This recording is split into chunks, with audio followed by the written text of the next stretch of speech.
El Señor esté con vosotros.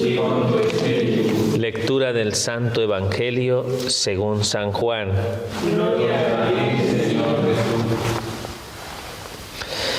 En aquel tiempo dijo Jesús a sus discípulos: el que acepta mis mandamientos y los guarda, ese me ama. Y el que me ama será amado por mi Padre, y yo también lo amaré y me manifestaré a él. Le dijo Judas, no el Iscariote: Señor, ¿qué ha sucedido para que te reveles a nosotros y no al mundo?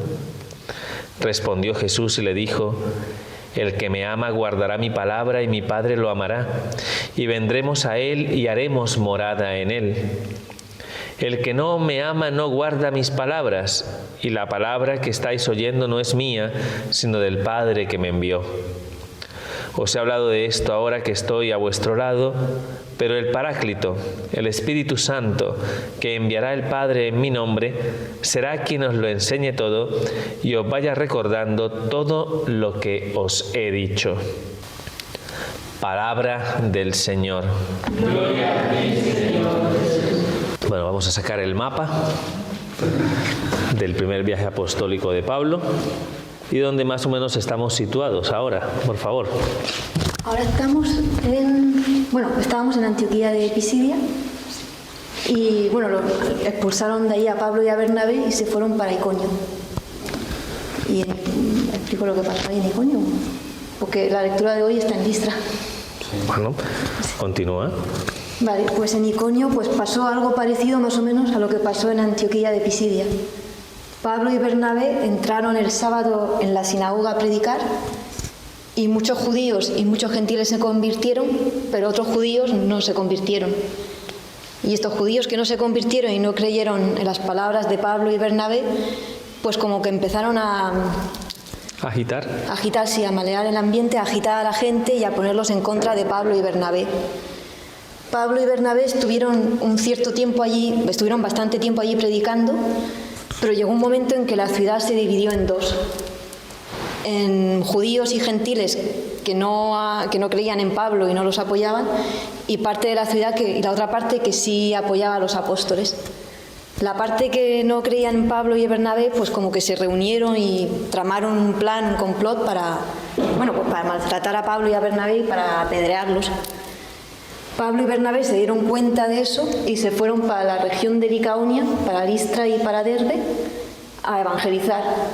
Primero se fueron a la Listra y allí pues resulta que había un paralítico, un cojo de nacimiento. Lo que hemos escuchado en el día. Sí, lo que hemos escuchado hoy. Sí, o sea, que era para situar lo que hemos escuchado ahora. Hasta ahora ahí nos encontramos en esta región, en este sitio, la región de Licaonia, en Listra, donde tiene lugar el Evangelio, la lectura que hemos hecho en el día de hoy. Sí. Como vamos un poquito reducido de tiempo, no la volvemos a repetir, ¿vale?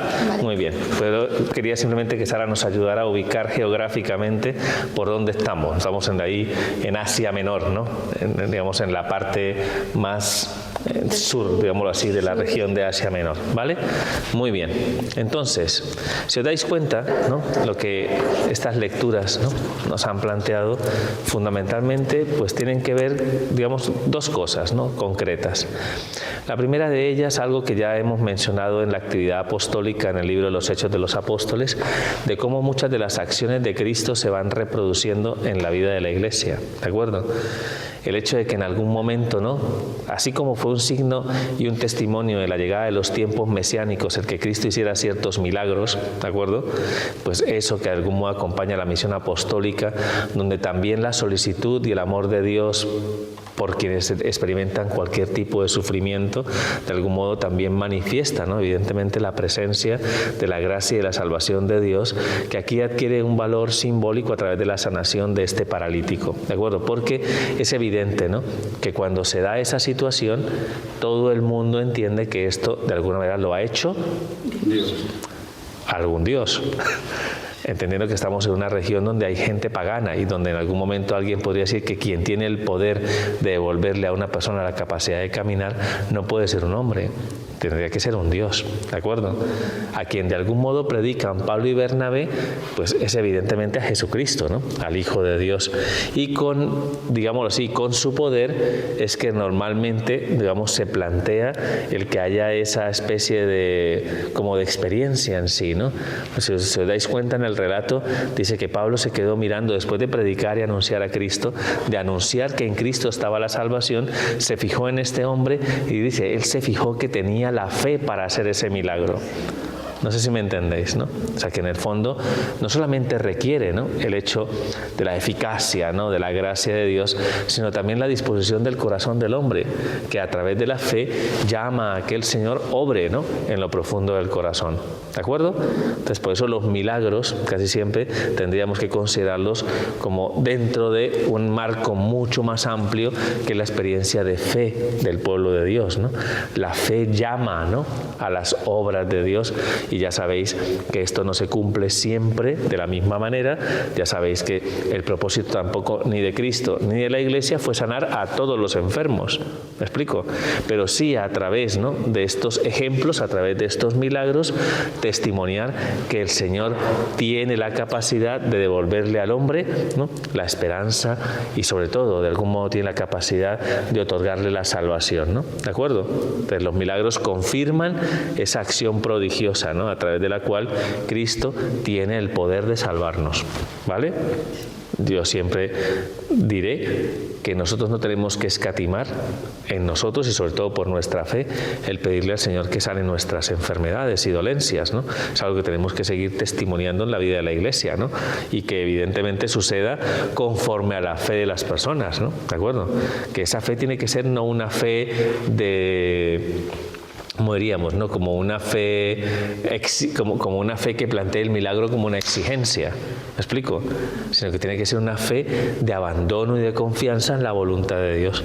Y si es su voluntad, os puedo asegurar que el Señor concede este mismo milagro, que sana a los enfermos. Eso tenemos que tenerlo muy claro. Pero es verdad que si nos abandonamos y confiamos plenamente en la voluntad del Señor, sabremos que para muchas personas el camino de la enfermedad es el camino de la salvación. Y por tanto la sanación implica aquí aceptar las enfermedades y asumirlas como parte, ¿no?, del cumplimiento del proceso de purificación de nuestras almas de cara a recibir los bienes eternos, ¿no? Por eso, de algún modo, no se sanan todos los enfermos, ¿de acuerdo? Pero aún así seguimos pensando que cualquier persona puede pedir, y por eso nosotros pedimos por la salud de ciertas personas aquí, porque confiamos, ¿no?, en que el Señor tiene ese poder. Otra cosa es la fe a la hora de acoger esa gracia, ¿no? Y ahí es donde pedimos al Señor que fortalezca el corazón de todos aquellos para que se fíen plenamente del Señor, ¿de acuerdo? Muy bien, ¿entendéis esto, no? Vale, entonces, bueno, esto va ligado también a otro elemento y es cómo gestionar adecuadamente el que en algún momento nosotros simplemente seamos medios, que seamos canales a través de los cuales fluye esa gracia. Todos y cada uno de nosotros. En ese sentido, Pablo y Bernabé también son ministros, no son medios. El fin, evidentemente, es Dios. Pero allí en Licaonia, en la ciudad de Listra, pues al ver este milagro, al final consideran que Pablo y Bernabé son como dioses, ¿de acuerdo? Los confundieron a uno con Zeus, a otro con Hermes, ¿no? Como es un, digamos, mediador e intermediario, ¿no? En la sanación del cuerpo. Digo yo que en la mitología, ¿no?, pues eran personajes que en algún momento eran considerados, ¿no?, como los que podrían en algún momento, ¿no?, plantear el que se obrara esa realidad, ¿no? Por eso se da esa identificación en la necesidad, en la búsqueda de una respuesta, ¿no?, ante aquello que desborda, ¿no?, nuestra capacidad reflexiva, aquello que no podemos explicar con la razón, tenemos que de algún modo pues llevarlo al ámbito de lo trascendente, ¿no? ¿Os podéis imaginar la situación de Pablo y Bernabé si nos están llamando dioses? El chiringuito que se habrían podido montar Pablo y Bernabé. Claro, si los llaman dioses, los iban a exaltar, les iban a ofrecer sacrificios, en fin, ¿no? O sea, cualquiera diría, uy, Que esto no... Claro, hay que tener mucho cuidado en sí, ¿no? ¿De acuerdo? Porque a veces, ¿no?, le podemos robar la gloria que le es debida a Dios para buscar nuestras satisfacciones más egoístas. Y esto pasa mucho en la búsqueda de lo espiritual. Hay gente que se aprovecha muchísimo de las personas que buscan una respuesta en la dimensión de lo trascendente. ¿De acuerdo? Porque al final tú terminas poniendo la confianza en las criaturas. ¿De acuerdo? Y cuando uno pone la confianza en las criaturas, eso es peligroso. ¿Vale? Así que hay que tener aquí discernimiento. Por eso es tan importante ese salmo que hemos escuchado en el día de hoy. No a nosotros, Señor, no a nosotros, sino a tu nombre, toda la gloria. A mí nunca se me va a olvidar algo. Shakespeare tiene una obra que se llama Enrique V. No sé si alguien alguna vez ha escuchado de esta obra. No, pues siempre es Shakespeare, pues hay otras cosas, ¿no?, que suenan más. Pero hay una obra de él que se llama Enrique V. Es un rey inglés, ¿no?, que combate, ¿no?, contra los franceses, ¿no?, en una época histórica muy concreta, y pues este rey inglés con un pequeño puñado, ¿no?, de soldados ingleses logra una victoria importantísima frente a los franceses, que eran muchísimos más en número. Entonces fue de algún modo fruto de una estrategia y tal que ellos achacan siempre, digámoslo así, al hecho de que hubo una intervención divina, ¿no?, que como que Dios les había protegido, ¿no? Entonces en esta obra de Shakespeare, de relato de este rey, ¿no?, de Inglaterra, pues la obra de Shakespeare termina con el Salmo. O sea, justo, lo último, ¿no?, de la obra es ese non nobis domine, no nosotros, Señor, no a nosotros, sino a tu nombre, toda la gloria. Porque algo así, ¿no?, jamás, aunque, ojo, eran los que combatían ellos, y sin embargo fueron capaces de reconocer que algo tan extraordinario, algo que es igual como la batalla de Lepanto, ¿no?, que atribuimos, ¿no?, a la intercesión de la Santísima Virgen María, ¿no?, en su momento, ¿no?, es algo, un hecho milagroso, solamente esto se lo podemos achacar al Señor, ¿no?, de tal forma que como que no tengamos esa sensación de creernos algo, ¿no?, de creernos algo, de pensar que nosotros de alguna manera tenemos algún tipo de poder, sino que seamos como lo hicieron Pablo y Bernabé, que a duras penas lograron convencerlos a través de sus argumentos que no podían adorar a las criaturas, sino que tenían que adorar al único Dios verdadero, que es precisamente parte del proceso de purificación que seguramente Pablo y Bernabé tenían que realizar a través de su predicación apostólica, ¿no?, de esa desmitificación y ese hecho en algún momento de no llamar a Dios de no llamar Dios a la obra de sus manos, ¿no? ¿Queda claro? Pues un poco lo que nos deja la semblanza de esta lectura del libro de los Hechos de los Apóstoles, ¿vale?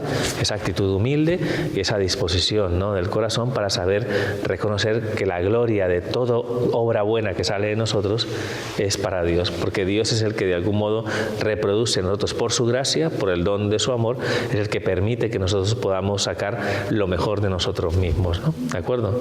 Para que nunca digas soy yo el que lo he hecho, sino para que siempre digas es el Señor quien me ha ayudado a hacerlo, ¿no?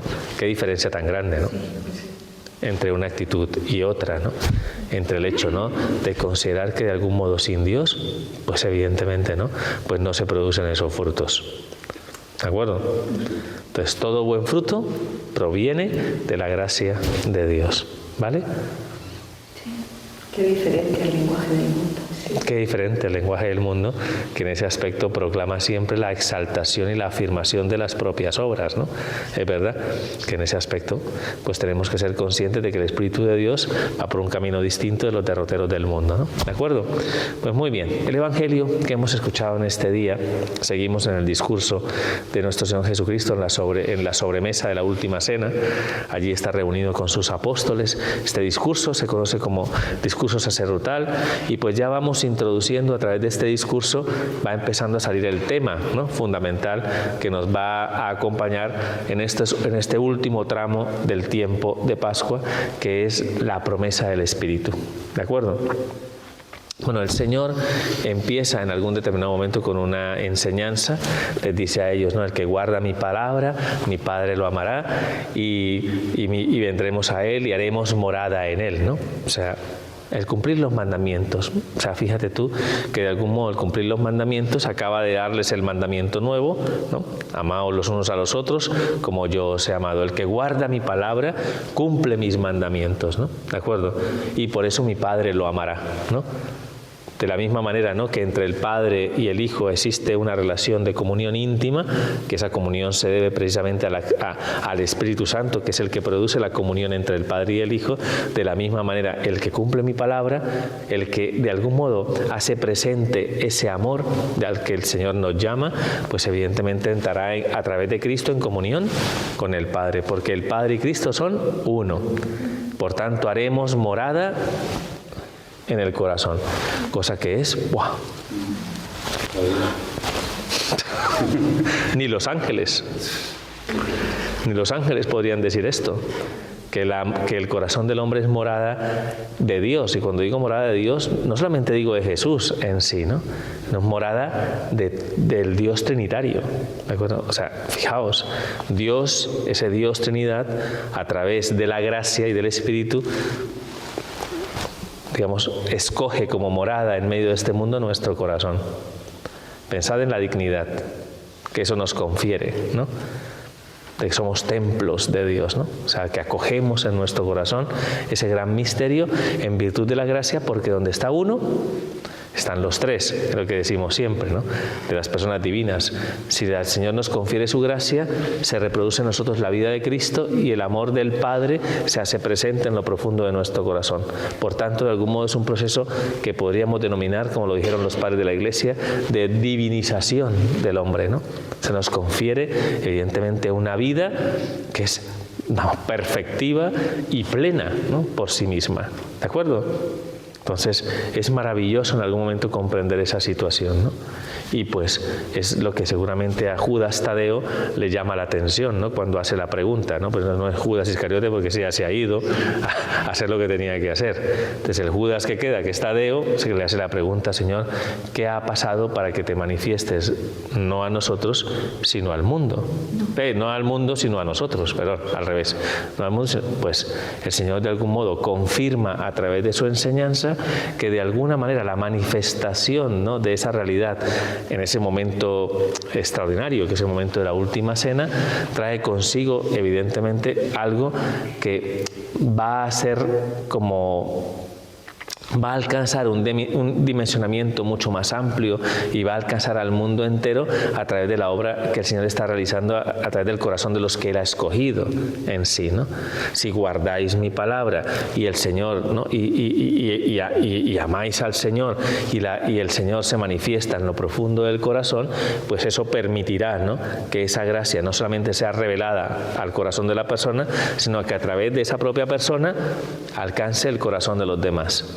Es como una especie de coparticipación en ese dinamismo de gracia, ¿no?, que va a acompañar fundamentalmente la obra y la acción del Espíritu Santo en la vida de la Iglesia. Por eso, ante la pregunta de Judas, tú a lo mejor te preocupa que esto solamente lo conozcáis vosotros, ¿no?, que como que aparentemente esto queda reducido, ¿no?, a ese pequeño grupo de los 12 que se encuentra celebrando la Pascua con el Señor.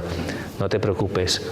Cuando venga el Espíritu Santo, el Paracletos, la palabra que utiliza, ¿no?, la utiliza aquí por primera vez en el Evangelio de San Juan, es una palabra un poco rara, paráclito, tiene muchas definiciones en sí, o sea, tiene muchos contenidos, no solamente se puede traducir de una manera, se puede traducir como abogado, defensor, en fin, ¿no? Es como alguien que viene en auxilio de tu debilidad, alguien que se pone delante de ti, alguien que de alguna manera, ¿no?, a pesar de tu debilidad, ¿no?, a pesar de tu debilidad, manifiesta su fuerza. Eso es todo lo que conlleva la palabra paráclito o paracletos en griego. ¿De acuerdo? ¿Queda claro? Sí. Por eso que nadie lea paralítico, porque está diciendo una barbaridad. Que pasa mucho, ¿no? Que hay gente que no conoce la palabra y como la más parecida es paralítico, dice paralítico y no. El Espíritu Santo no es paralítico, no, es dinámico de por sí. ¿De acuerdo? ¿Queda claro, no? Sí. Pues eso, ¿no? Pues el Parácletos, cuando venga, ¿no?, cuando venga, os lo enseñará todo y va a confirmar fundamentalmente esta obra que va a alcanzar un dimensionamiento que evidentemente pretende ser un dimensionamiento universal.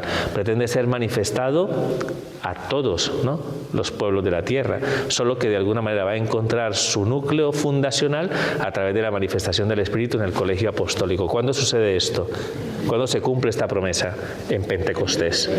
¿De acuerdo? Y lo tenemos claro porque lo que ocurre en Pentecostés Pentecostés, ¿no? Precisamente, ya sabéis que en Pentecostés, ¿cómo podríamos plantear el ejercicio de la apostolicidad de la Iglesia? La apostolicidad en Pentecostés estaba encerrada con las puertas cerradas y con las ventanas cerradas por miedo a los judíos. ¿Lo recordáis? Y de repente, ¿no? De repente la irrupción del Espíritu posibilita, ¿no?, que en todas las lenguas conocidas, ¿no?, se proclame, ¿no?, en algún momento el misterio de Cristo. Recordáis que la gente decía, se admiraban, ¿cómo es posible que estos hebreos, ¿no?, digamos, estén viviendo, ¿no?, pues esta situación, y nosotros todos entendemos en nuestro propio idioma, ¿no?, lo que ellos están transmitiendo? La preocupación de Judas Tadeo, ¿no?, de cómo de algún modo eso parece, ¿no?, reducirse a un pequeño grupo, no dimensiona, ¿no?, evidentemente lo que va a ser la fecundidad inherente a la manifestación de la gracia y del don del Espíritu Santo en Pentecostés, que es donde realmente nace la Iglesia como tal, ¿no? La Iglesia en su misión, en su apostolicidad, en su llegar a todos y cada uno de los hijos de Dios. Así que, pues eso es un poco lo que hoy empezamos a ir delineando, ¿no?, a través de las lecturas de la palabra de Dios, que vayamos nosotros como que asumiendo, conociendo y asumiendo cuál es el papel que juega el Espíritu Santo en la vida de la Iglesia, porque es fundamental para poder entender la promesa, ¿de acuerdo? ¿Cómo más puede vivir Dios en nuestro corazón? Por el Espíritu. Claro, cuando se derrama el Espíritu Santo, la gracia en nosotros, el Espíritu Santo es el amor del Padre y del Hijo. Entonces viene a morar Dios en nuestro corazón, ¿de acuerdo? Nos permite obrar conforme a Cristo y conforme a la naturaleza de su propio mensaje. No podemos de alguna manera ni siquiera decir que Jesucristo es el Señor si no es por obra del Espíritu Santo. Por tanto, todo amor que nace, ¿no?, en el corazón del hombre, nace fundamentalmente por la acción del Espíritu. Por eso es el Espíritu el que nos ayuda a cumplir los mandamientos. ¿Me explico? No es un mérito propio, sino que es una acción de Dios que, vamos a decirlo, fortalece, ¿no?, la debilidad del corazón del hombre para que la ley, como el Señor lo había prometido en su momento, pueda estar grabada en lo profundo del corazón. ¿De acuerdo? Y eso es lo que produce acciones por su propia naturaleza, lo que decíamos ahora, acciones buenas, santas, ¿no?, porque están motivadas precisamente por esa gracia especial. Así que hoy confiamos en esa promesa que el Señor le hizo a los apóstoles en la celebración de la última cena, y le pedimos al Señor que también a nosotros venga y nos ayude a darle sentido a todo lo que nosotros recibimos a través de su palabra. ¿De acuerdo? Es un poco lo que hacemos aquí. Leemos la palabra y le pedimos al Espíritu Santo que esa palabra la podamos aprehender con H intermedia, que significa que la podamos asumir en lo profundo del corazón. Y eso no es posible sin la acción del Espíritu. Y es el que en definitiva hace que esa palabra produzca fruto y que esa palabra se extienda en el carácter difusivo, ¿no?, de este proyecto de salvación de Dios, para que llegue a todos, como está pasando, ¿no?, a través de la actividad misionera de Pablo y Bernabé en este viaje apostólico. He tenido que resumir, ¿eh? Así que espero que me hayan entendido el resumen, ¿de acuerdo? Y que nos... ¿Puedes repetir, por favor? Que el Espíritu Santo te ayude. Así que le pedimos al Señor que nos ayude a través de una súplica. A partir de hoy tenemos que acrecentar esta súplica. Ven, Espíritu Santo, ¿no? Ven, y hoy, conforme a lo que hemos escuchado en la palabra, ven y enséñanos a comprender lo que Jesús nos ha enseñado. Ven y enséñanos a ponerlo en práctica. ¿De acuerdo? Ayuda a que en nuestro corazón se produzca ese fruto que nosotros esperamos, que es el fruto de las buenas obras, el que de algún modo va ligado al amor. ¿Necesitamos el Espíritu Santo? Sí. Todos los días. Entonces ahí es donde viene, ¿no?, la concreción de esa súplica, ante la inquietud de Judas Tadeo, ¿no? O sea, Señor, que esto tendría que extenderse, tendría que de alguna manera conocerse. Todos estamos llamados, ¿no?, de alguna manera a conocer esta gracia. Bueno, pues por eso es necesario acogerla y transmitirla. ¿De acuerdo? Gran compromiso y gran responsabilidad que tenemos los cristianos, porque solo a través de los cristianos podemos contemplar la obra de Dios. Es una gran responsabilidad para que el mundo crea, ¿no?, en el Hijo de Dios, en su palabra, ¿no?, en su mensaje, ¿no? Así que, bueno, pidámosle esa gracia especial, continuemos la celebración de la Eucaristía y que vayamos en lo profundo de nuestro corazón haciendo esta súplica confiada. Ven Espíritu Santo, ¿no? ¿De acuerdo? Ven Espíritu Santo y enséñanos todo cuanto necesitamos para que podamos obrar conforme a la voluntad del Padre, ¿de acuerdo? Para que seamos morada de Dios por el Espíritu. Gloria al Padre, al Hijo y al Espíritu Santo. Por los siglos de